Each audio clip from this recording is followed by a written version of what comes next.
Lakers Nation, what is going on, guys? So earlier today, I was scrolling on my Twitter account. I saw like a recent report and an update coming from Jake Fisher of Yahoo Sports and the NBA Central at the Dunk Central Twitter page. And basically, this is involving Malcolm Brogdon, the combo guard from the Washington Wizards. And he's been a player that's been linked to the Lakers for a while, so I'm not really surprised because they're always going to be linked to several players because there's always going to be clicks and views and attention and the media. But before I get into it and break it down, don't, worry, today's date of free agency. And I'm going to be honest, it's been very slow when it comes to the Los Angeles Lakers. But there's been some signings and some trades with other different teams. But I'd really appreciate if you guys could like each of my videos. Really helps the algorithm a lot so my channel can grow. The audience, make sure you guys subscribe as well. We're on the road to 4K subs, so make sure you guys stay subscribed. If you guys don't want to miss on daily content, 365 days, and make sure you guys turn on the notification bell if you guys want to see my videos because it's very important. But if you guys don't have it on, then you won't be able to see my content that you guys love, right? And make sure you guys do me a big last favor. Last thing is to follow my socials. The links will be down in the description. All I do pretty much is just cover the Los Angeles Lakers. If you guys don't know who I am, my real name is Sheriff Fields. This channel is called Mr. 81, and I'm just a diehard Lakers fan. If my OG subscribers do know, but I'm pretty sure there's some people that are clicking today's video, follow me for the first time. But I'm not gonna waste too much time. So it says that the Los Angeles Lakers, obviously the Los Angeles Clippers, the Phoenix Suns, the Golden State Warriors, the Minnesota Timberwolves, the New Orleans Pelicans, the Sacramento Kings, and obviously the Milwaukee Bucks are expected to show interest in signing Malcolm Brogdon this, offseason right now. The Washington Wizards are pretty much opening to facilitating a sign and trade for the 32-year-old Malcolm Brogdon. And to be honest, guys, I would welcome him with open arms on this team. He's exactly what we need. A combo guard. He could play defense, so he's two-way, and he could shoot. He could dribble, drive, penetration, shoot over the top. He could play either on ball or off the ball. So he doesn't need the ball in his hands to be effective. He can, score. He can shoot the three ball. And I'm pretty sure he won Sixth Man of the Year with the Boston Celtics his first season over there when they made it to the Eastern Conference Finals and stuff like that. He's won Rookie of the Year past seasons with the Milwaukee Bucks. I'm pretty sure it was 2014 or 2015, 2016 NBA season. So he's a very good player, but the biggest concern about him is his durability and his, injury. Availability is very important, especially if you're not playing on the court and you're injured, you're not there to be able to be available, especially for your teammates. But that's one of the biggest factors. That's a concern. It's not his play on the court. He's just not available, if you get what I'm trying to say. But the Lakers, they need some defense. They need some playmaking, especially with the second unit coming off the bench. We really don't have that. Yes, you could say you can put Austin Reeves off the bench, but J.J. Redick, the coaching staff, Rob Pelinka, Jeannie Buss, they're not going to do that because they love Austin Reeves. They're so in love with this guy, and they won't trade him for a top-tier, player, whatever, right? Obviously, he's going to be commanding at least $30+ or $40+ million. So he's going to be testing the market following off season, not this off season, but 2026. And the Lakers, they might want to, trade him because they don't want to lose him for nothing. But I'm completely, numb to it. So I'm not going to be surprised if the Lakers continue to lose their players because we just lost Dorian Finney-Smith the other day to the Houston Rockets. Jeannie Buss would even pay the luxury tax to pay Alex Caruso instead. They kept THT, Town Horton Tucker, and even they signed Lonnie Walker over Malik Monk, and he lost him to the Sacramento Kings. So I'm just using that for, perfect example. But the Washington Wizards, they have plenty of, young guys mixed with veterans. He brought in Chris Middleton past the trade deadline. He shipped off Kyle Kuzma to the Milwaukee Bucks, right? He got Marcus Smart. They're trying to, buy him out, so we'll see if he does actually get bought out. He just traded Jordan Poole to the New Orleans Pelicans in return for CJ McCollum. He's a veteran. He just traded for Kelly Olynyk. You got him. They do bring him some more size. You got Bob Carrington. You got Boulay Koulibaly from France. You got Alex Sarr. You just drafted Trey Johnson from Texas, I believe. 6th overall pick. They had the 18th overall pick in the first round. And then they had the 40th overall pick in the second round. So they drafted Will Riley in this year's 2025 NBA draft class. So, like I said, they have plenty of young guys mixed with veterans.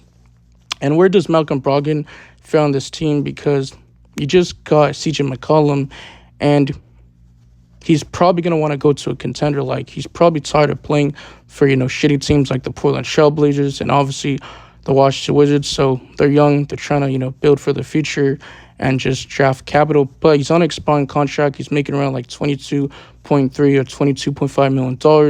And he's unrestricted free agent this offseason. But if he could get him on the vet minimum, then I would do it. Is he want to take it? Because I'm pretty sure, like, a while ago, I did see like a recent report that you have to take like a prove a deal because of his injury concerns and him not being able to stay healthy, right?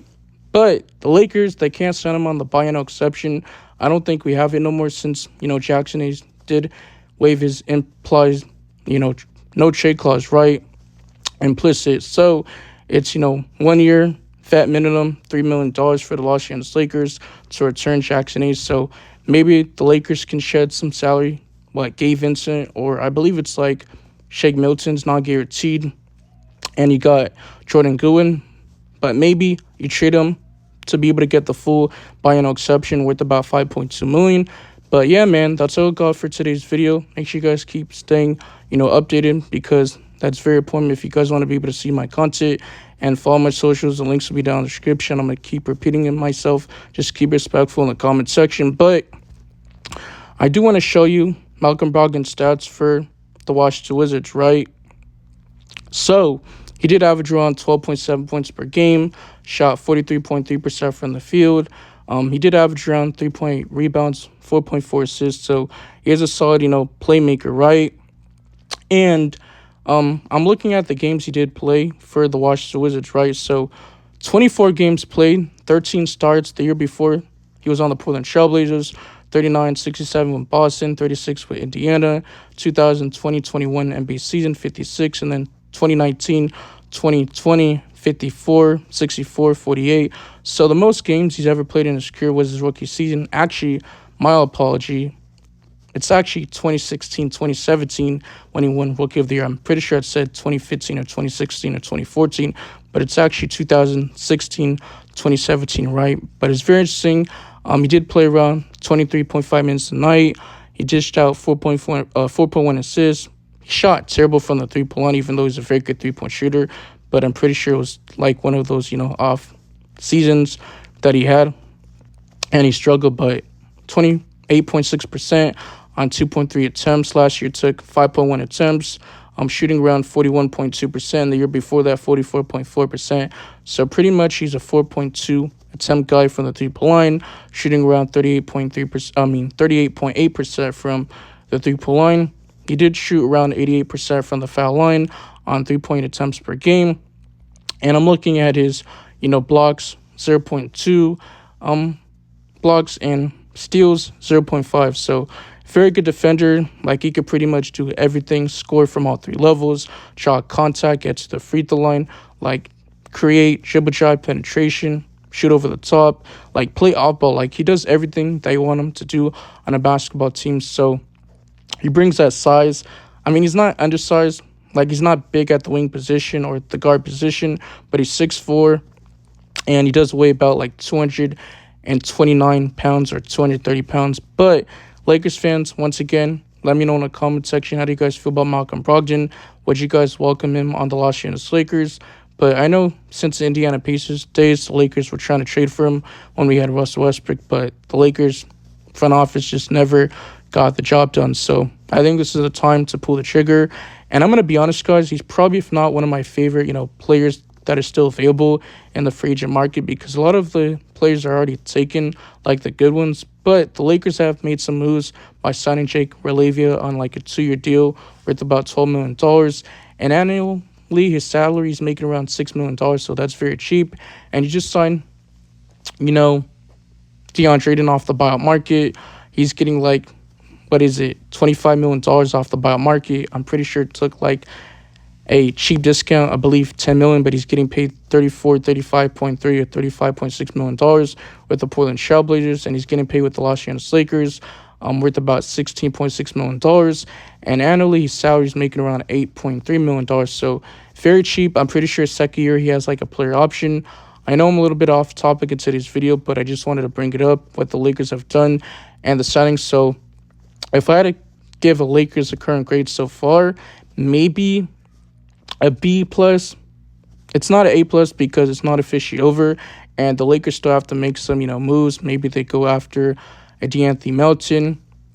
Obviously, the Lakers need to make some more trades to upgrade their center position as a backup role, but that's where they need to get better at, because I just don't trust Jackson Hayes as our second center. If he's our third string center, then fine. But we already got locked up DeAndre Ayton as a starting center alongside Rui Hachimura, LeBron James, Austin Reeves, and Luka Doncic. So that's just our lineup. The second unit, you got Gabe Vincent, you got Jordan Goodwin, you got Bronny James, Jared Vanderbilt, you got I'm pretty sure Jackson Hayes, Maxi Kleber.